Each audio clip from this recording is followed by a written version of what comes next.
Good morning, I'm Lynn and welcome to Ewetopia Farms. I'm in with Quincy and Hilton right now. Just fed them their hay and gave them some fresh water. But we have a problem today. The problem isn't that the rain came. That's a good thing.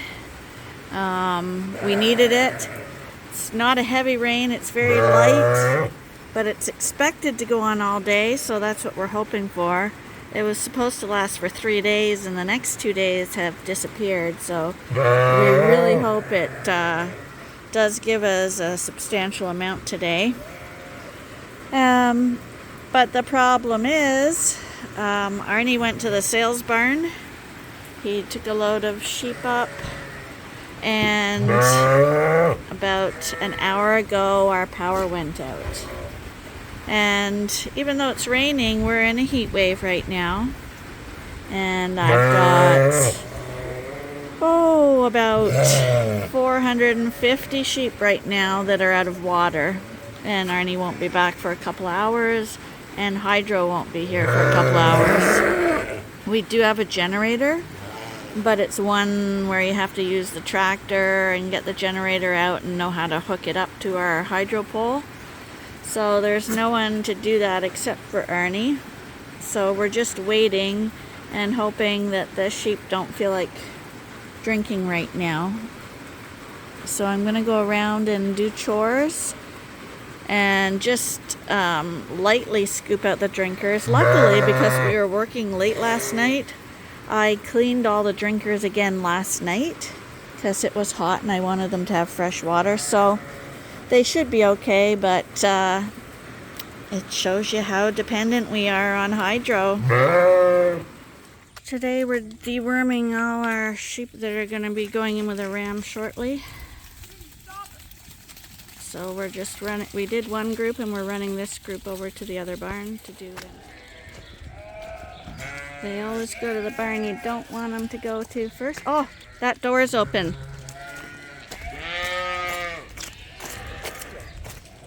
I don't know. Never seen that door open before.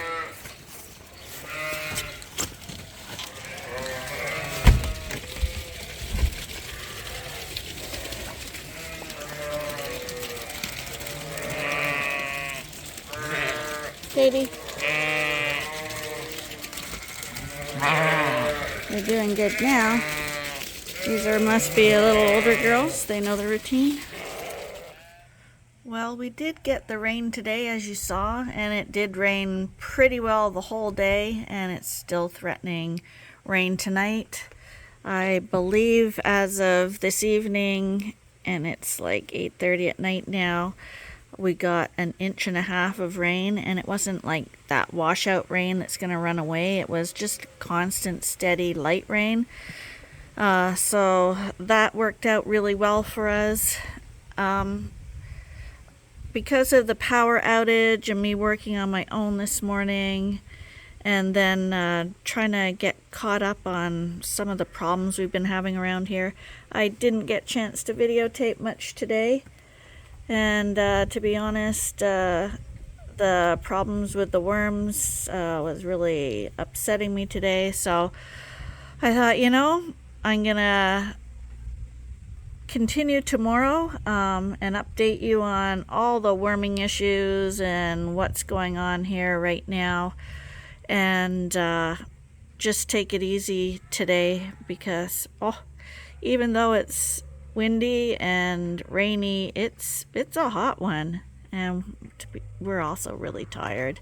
So this video will be showing the following day, and hopefully I have a lot of content for you.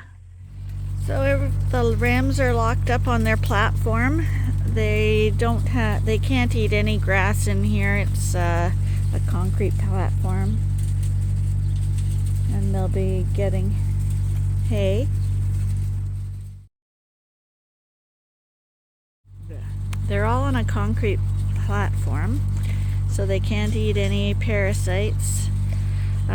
We did deworm all these guys, and they As you can see now, they're like little vacuums. We're starting to give them a little bit of grain because the parasites took a bit away, but this group actually, I'm looking at them, you can see the sun shining. They actually look good. We're just about to give them some fresh hay. The ones that were in poor shape are in the barn so we can monitor them more closely.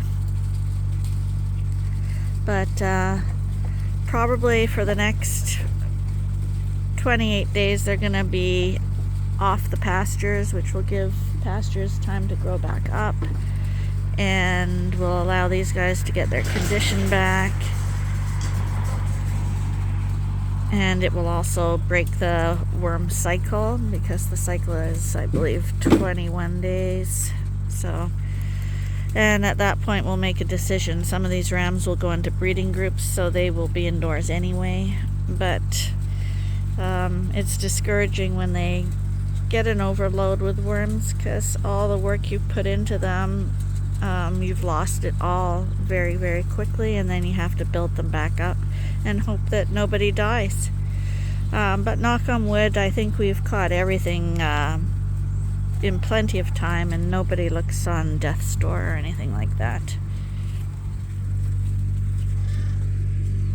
Here's Scotty. Hi, Scotty.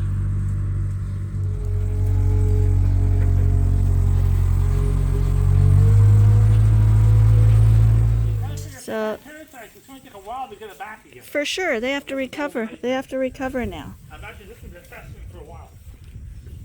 But this, they'll be great now because they got no grass to chew on. Hi, buddies. Hamish is in good shape, and so is the other guy, Sheriff. They're both in good shape, and they're going to be going in breeding groups probably in about a week. Hi, how you feeling? You must be feeling okay. So because these guys are going to be kept out on the platform, we're just going to get them some clean new bedding to be laying on.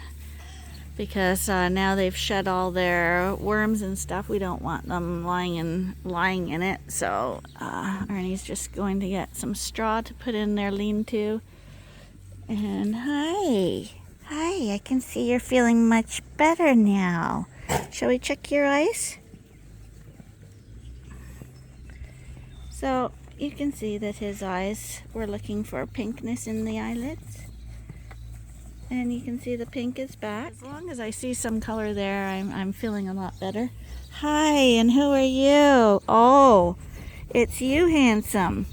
How's your eyes doing? Now you gotta let me look at your eyes. Oh yeah, color back there too. Hi, sweetheart. So there's Ferdinand, and he's related to our new guy, Casanova.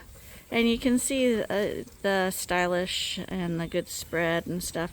But Ferdinand is a very big Dorset ram, so we have to mix and match his lambs that we keep because we don't want him to get any taller than that. Actually, we don't want him taller than that at all.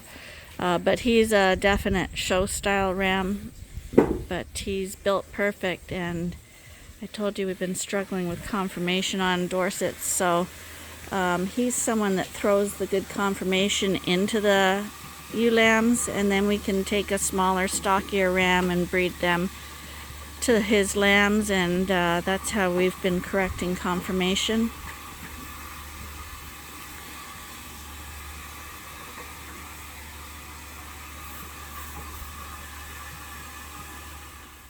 Hi, Glad. Hi. See, and then you get them off the pasture and you put fresh hay down. And what's Gladiator doing? Well, right now he's in the trough, but he's been walking all around the trough where they walk in the mud and wet and stuff, and he's been trying to find little morsels of corn that fell out of the trough. And yeah, so you can never ever get rid of parasites. Anything that's eating off the ground where they walk and poop and urinate and bugs are crawling in, there's no way to stop that, but you can depress it. So he's going to go area to area searching for the littlest morsel he can find.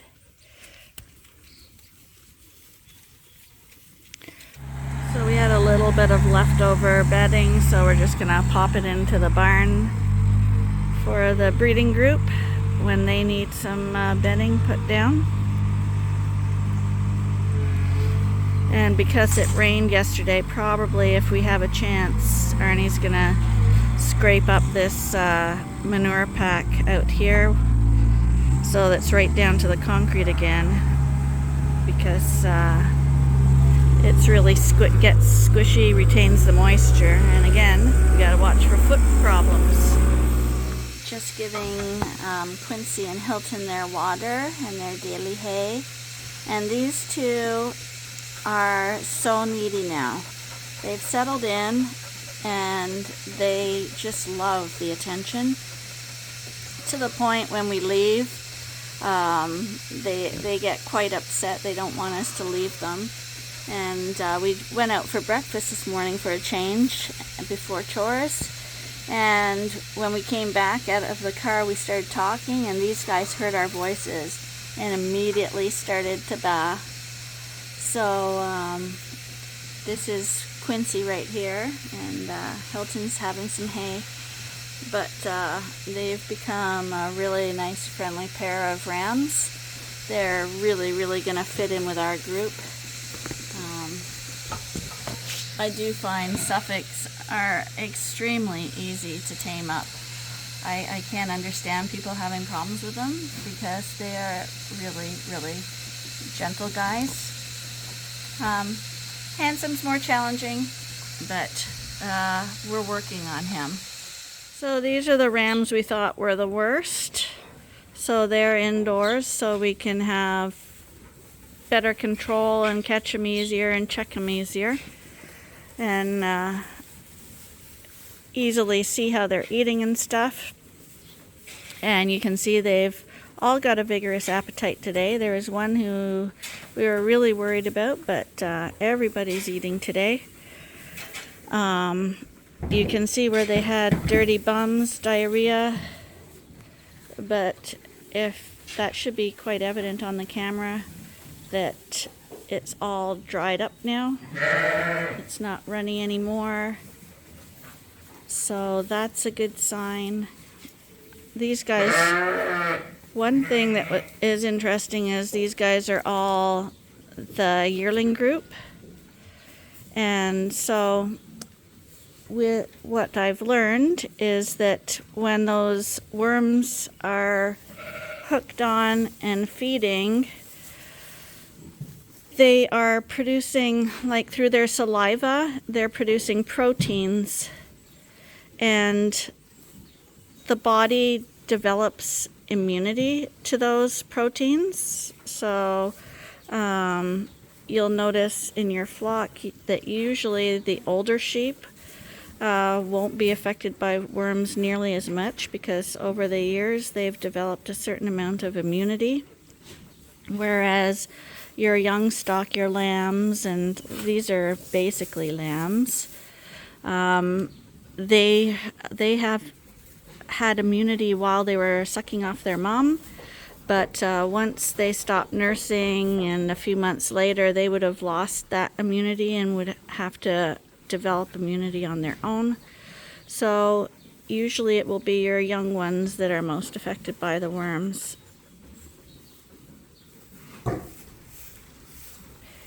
But I was afraid for the while there that maybe we might lose one, but I'm thinking that we're not going to. They are vastly improved now. These are all eating now. Yeah, they're eating good. They're all dried up. Okay. And the one with the 2 dots there, he's actually not one of the bad ones. He's in here because he's going tomorrow to a new home with the 20 ewe lambs, and that's Judas. So we're happy to see Judas has got a home. Breakfast time on the farm. Here's the ewe that had that eye that went blind. It's a lot better now, not cloudy anymore. I don't know if she can see in it, but It's starting to look a lot more normal. I do think she banged it.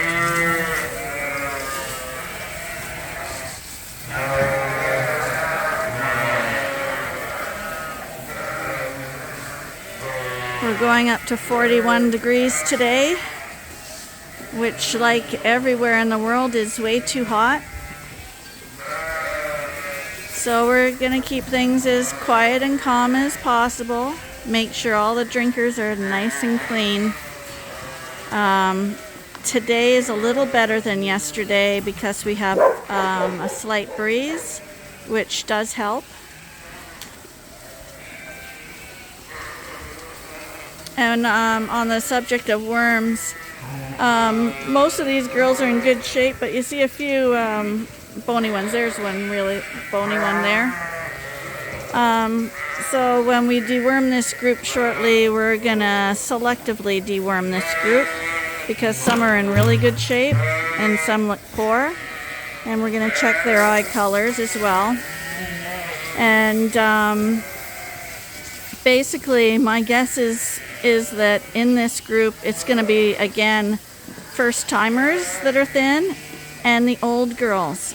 Because as we've all learned through this COVID thing, we've learned a lot about immunity and how those with lowered immunities are at greater risk of contracting diseases and stuff. And although worms aren't a disease, they behave that way when they secrete the proteins and the body reacts to it the same way. It creates antibodies to the worms and will actually end up killing the worms if you can beat that fine line between can they fight it off themselves or are they going to die from it. It is a fine line, but I'm guessing we're going to be treating more the young ones who have yet to develop immunity and the old ones who are now getting immunocompromised with age, just like the human population does.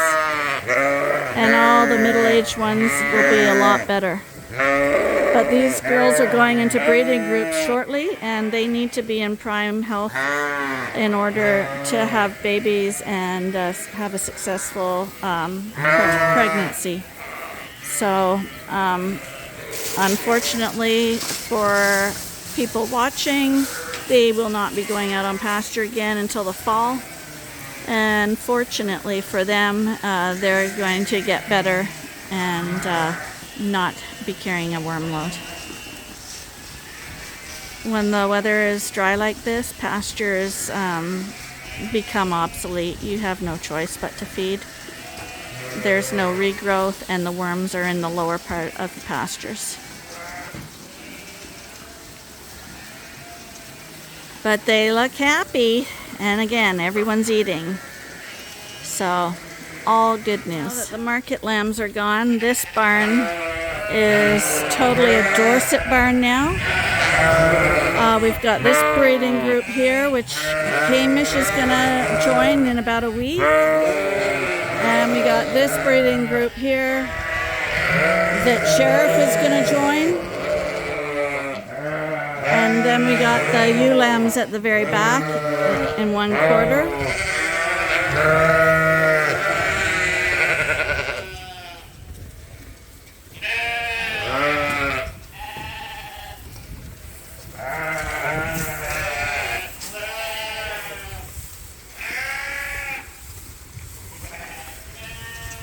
So the theory behind feeding the sheep a little harder right now, feeding grain and feeding nice hay, is called flushing.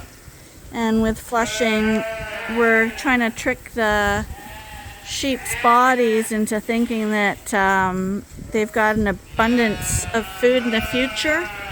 And in nature, when animals are triggered into thinking it's an abundant year, they will have more eggs, and therefore with the sheep they'll produce more lambs, hopefully more twins and singles, because in drought years or years where they think they can't get food, the body will suppress the amount of eggs because they don't want the babies to die. So they'll either be open or they just won't have as many eggs. And that's how it is in nature too. If the food supply is down for the coyotes, there's a shortage on rabbits and rodents and stuff. Sometimes they won't breed at all because they know they can't raise a litter of pups.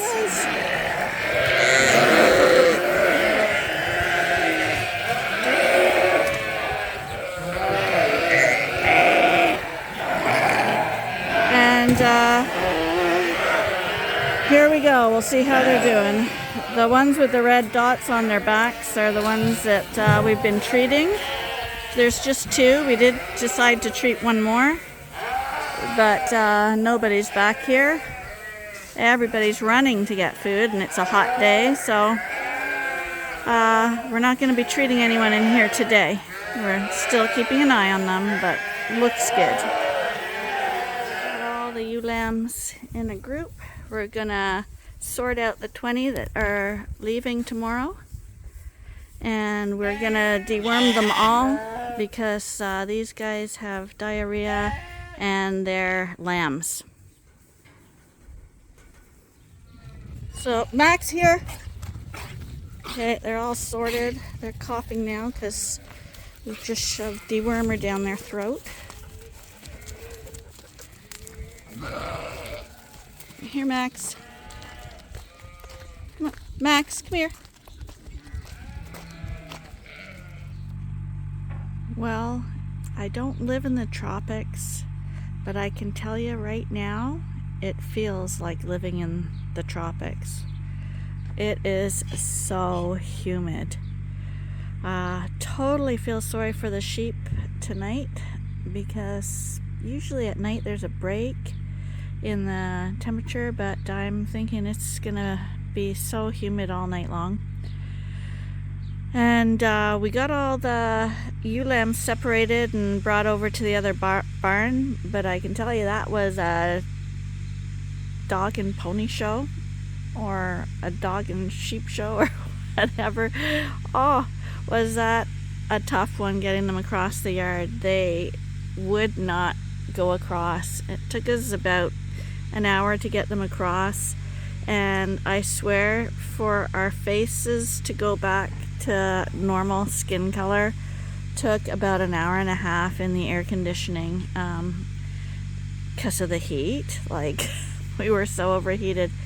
Anyway, we'll show you the ewe lambs tomorrow before they leave, and for now I'm gonna say goodnight and hope you join us again tomorrow for the next episode at Ewetopia Farms.